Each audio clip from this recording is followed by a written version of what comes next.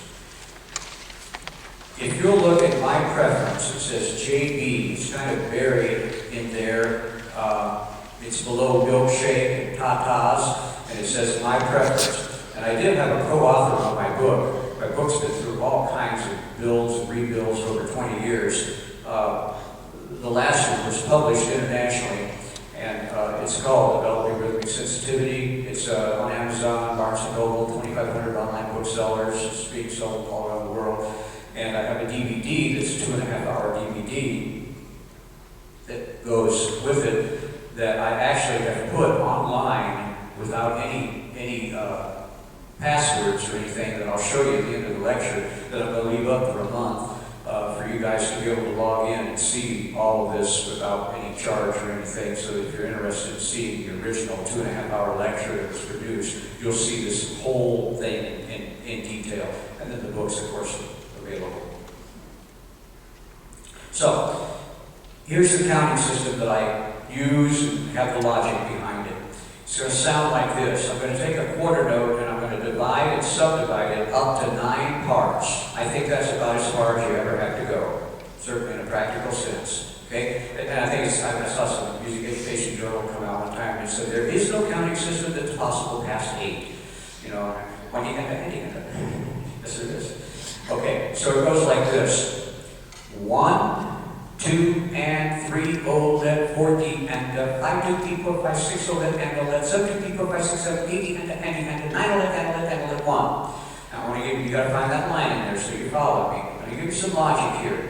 If I go 1, 2 and, then I can go 2D and 2 and has stayed in place, and 2D and are the 16th notes. Then if I go to 8/32 notes, I'm going 2D and. So now I have a counting system that gives me the 8/32. So using that as my numerical origin, 1, I span out to 2 parts, 4 parts, and 8 parts. 1, 2, and, oh, I should use 1. 1 and, 1D and, 1D and. Now I'm going to take the other one of the triplets. And I'm going to go 1 OLED, 1 OLED and OLED, 1 OLED and OLED 1. So I've gone to 8th note triplets, then I've gone to 16th note triplets, then I've gone to 9 16th, 9 32nd notes under 1 quarter notes count.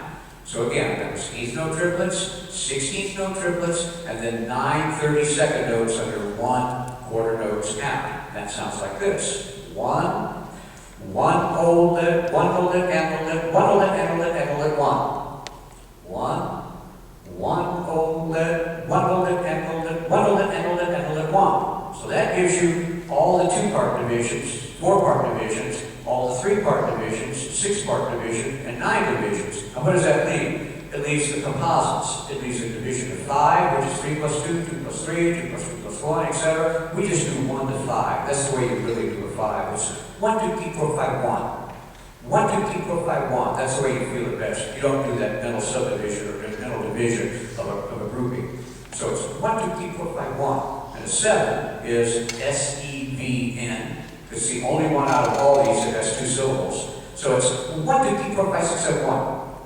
1, 2, 3, 4, 5, 6, 7, 1. So now we've got it from the beginning up. 1 and 1 OLED, 1D and 1, 2, 3, 4, 5, 1 OLED and OLED, 1, 2, 3, 4, 5, 6, 7, 1D and 1 OLED and OLED 1. And I have a counting system to be applied to every rhythm that might need a division or a subdivision, all the way up to 32nd note triplets. Can't tell you how important that is, but I think I'll show you in a second. Turn the page. Lord, you don't have to. There's a half note there, then a quarter, then an 8. Well, look down that chart. How are you going to count that half note? 1 and 1 OLED, 1D and 1, 2, 3, 4, 5, 1 OLED and OLED, 1, 2, 3, 4, 5, 6, 7, 1D and 1 OLED and OLED and OLED 1. How are you going to count that 8th note? 1 and 1 OLED, 1D and. Get the idea? See, it's always the same. The mathematical relationships of the divisions and the subdivisions can't be changed. That's where you can get so mixed up, thinking that there are these endless combination of rhythms that I have to learn. I'll never learn all of them. Well, if you take 24 combinations of the most played rhythms, you got 55 billion combinations, which you probably aren't going to wear out anytime soon, with just the rhythms that you would play 99% of the time in your band and orchestral music and in your performing music. By the way, if you want to play those triplets, you're playing jazz. If you want to play those 1-count 16th notes, you're playing rock and rap. And, you know, they're all there. I can show that by breaking them down, but it's all there. It's all there. Take some breaks, put in the fills. All right, here's some comparatory rhythmic exercises now. All I did is just take the equivalent in numbers So I'm going 1, 1, and 1, and 1, 1, 1, 2, 3, 4, 5, 1, oh, let 1, and you see it says a metronome should be going. Now, metronome isn't your friendliest tool, but a metronome is impartial. It really doesn't care if you make a mistake. It will keep you accurate, and you need to be practicing these with a metronome clicking. I hope you see under those preparatory rhythmic exercises how that keeps you in time, how it makes you see all the divisions and all the subdivisions that are necessary to be able to control the rhythms as they occur. I think there are 3 stages that occur when you're learning rhythms in general. I don't particularly like the wording of a logical process of estimation. I think imitation and association is probably the best for number 1. I'd probably substitute that in bold for the 3 stages of awareness for learning rhythmic patterns. So I would say imitation is first when you're starting to learn a rhythmic pattern. Then the mathematical levels that I'm showing you now, and then the logical process of estimation is grounded in the math, but it just becomes a sound again. And I'll show you that sound in just a minute. I think you'll like that. But a couple of things I can show you here I think you'll enjoy. Kind of helps to see how much practice exercises are available for you. We have a phone book. Now, there are quite a few rhythmic exercises that could be made available from a phone book, for instance. You may not have thought about it, but as I look at a number here, I see, after the prefix, I see 8693060. Well, I could say,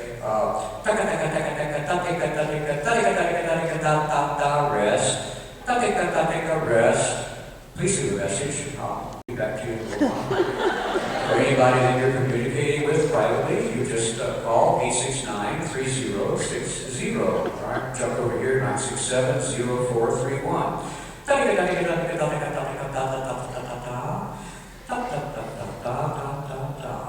So please leave a message. We've communicated. The other way you can practice your rhythmic relationships up to 9, you can take a deck of cards. And now you could go something like 1 and 2 OLED, 3 D and 4, 2, 3, 4, 5, 6 OLED and OLED, 7, 2, 3, 4, 5, 6, 7, 8 and 9 OLED and OLED and OLED 1. Or you might want to go just because of the way cards were, 9 OLED and OLED and 1, 2, 3, 4, 5, 6, 7, 1, 2, 3, 4, 5, 6, 1, 2, 3, 4, 5, etc. Right? Either way. Of course, if you get tired of working with the red diamonds, you could always shift over to clubs, or you could shift over to spades. I think my spades are supposed to come up next. My clubs are in stages. 1 and 2 OLED, 3D and 4, 2, 3, 4, 5, etc. So those are the rhythms that could occur. Now, all you do is just mix them up. You just lay them out there and put them any way that you need them. 1 OLED, 2, 2, 3, 4, 5, 6, 7, 4D and 5 OLED and OLED, 60 and 7 OLED, 7, 2, 3, 4, 5, 8 OLED and OLED and OLED 9 and should have just said 1 on each of those. 1 OLED, 1, 2, 3, 4, 5, 6, 7, 1D and 1 OLED and OLED, 1D and 1, 2, 3, 4, 5, 1 OLED and OLED and OLED 1 and then again you can do that.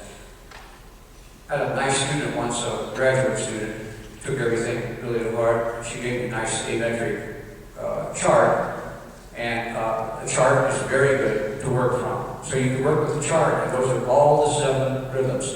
If you might be a jazz player, you can take 1 and that. That's your right cymbal rhythm. Dum, dum, da, dum, dum, da, dum, dum, da, dum, dum, dum. That's the right cymbal rhythm. If you want to take the bass note rhythm, just for instance, just take those notes right there. Dum, dum, dum, dum, dum, dum, da, dum, dum, da, dum. And then you can play that with it. Da da da da da da da da da da da da da da, and all of a sudden we've got all the jazz story, just with those rhythms right there. I thought this was interesting. This was a revelation to me. I got a new one here, and I think it's important. On the 16th notes, the way they're listed in the book, that was random. It was picked up from another source. When I started assembling these, I really took a double take. I realized there are only 3 16th note patterns that are really hard. And I think they get all jumbled in with the other 16th note patterns, and they get you confused when they're mixed in. But just look at this for a second, and I'd encourage you to think about this. That's 5 of the 16th note patterns, so it's 55 billion combinations we're talking about. Okay, quarter rest, quarter note, 2 2 eighth notes, an eighth, rest of 4 16th notes. That's not too hard. 1, tap, tap, tap, tap, tap, tap, tap, tap. Okay, pretty straightforward. I've used up 5 of the 16 patterns. Now, let's go to the next step. These aren't too hard either. This is the next step. 1 and up, 1 D and, leave off the first eighth note. 1 and up, leave off the last eighth. 1 D and. Real logical, easy to teach, cohesive, it goes together. It sequentially moves from those first ones. Now I've got 1, 2, 3, 4, 5, 6, 7, 8, 9 of my 16th notes covered. Here, these are grouped together pretty good on the top.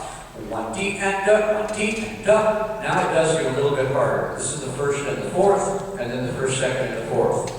1 D and up, 1 D and up. And then the last group are the hardest. And what I noticed is that these right here are the 3 patterns of the 16th notes that mix people up. And so when these get interspersed with the other 16th note patterns, people have trouble with their rhythms and the measures.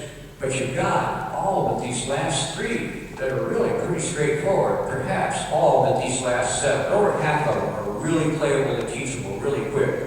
And then these are the ones you're going to have to really work with to teach your students. Keep that in mind. That really hit me hard today when I was putting, earlier when I was putting all that together, that it's so logical, it makes so much sense, it's so workable. I want to show you something on the next page, just one thing. I want to show you how to practice these exercises, which we don't have time to do, but then I'll give you one demonstration of how rhythm becomes sound.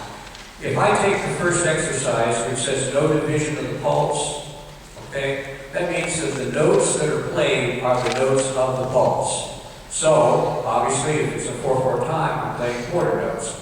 First way to do it is to count out loud with the metronome going and you're clapping. So tick, tick, tick, tick, 1, 2, 3, 4, 1, 2, 3, 4, etc. Second way to do it is to have the metronome going, conduct, and tap against your leg. So you're going, metronome's going 1, 2, 3, 4, 1, 2, 3, 4, 1, 2, 3, 4, 1, 2, 3, 4, 1, 2, etc. That's the second way to do it. The third way to do it is a phonetic, using like a jazz phonetic. So the metronome's going, you can conduct if you want to, I think it'd be really good, and then you say a jazz phonetic. You turn it back into a sound again. So it becomes ta, ta, ta, ba, ba, bing, ba, da, dee, da, and that gives you a sound. So you need clapping, the tapping, and the phonetic sound, because ultimately it becomes a sound. We'll skip down to the duration in the pulses through 9. All right, while the pulses through 9, I'm going to try and make some music out of these complicated rhythms by just saying them with some articulative sounds that turn these noted rhythmic patterns into more of a contemporary music piece. See if you don't agree that that's kind of the way it comes out. Okay, I hope you do. So here's the phonetics without the conducting or metronome or anything to get in the way. And just look how live the rhythm starts to become when you start to master rhythm, when it starts to get inside you, when it starts to become something live and real, not just notes on a page, not just objective notes. Okay, listen to the division up through 9. Bum, beep da da da da dee da ra da da beep ba ba ba ba digga digga digga digga da yum ra da dee da ra da da da da dee da da da da da beep da da da da da da da da da ba ra da da dee da da ba da dee da da ba ba beep da da beep da da da da da ba ba ba dee ba ba da da ba da da. You like that? That's living rhythm. Okay? I'll be real careful. And we're there. I mean, we got 15 minutes, and I got 15 minutes more with the stuff, and then 15 minutes to give you the blowout demonstration up there. I think we're right on time. Pace. Did I write the definition of pace out on your book? I bet I did, on your outline. Wonderful. Pace is an objecting, unchanging, evenly divided. Did I get that all in there? You see those words? Fantastic. And I won't have to say that. Here's what I want to tell you about pace. I just want you to have that material so you can read it. This is what's so important about pace. Pace in music. Pace is the speed of the pulses. Now you know what the pulses are. Pace is a straight line. It's the drummer's speed. It's the metronome. It's the conductor's speed. It's the click track. But what happens when you're performing all around that straight line. You've got the right to take liberties.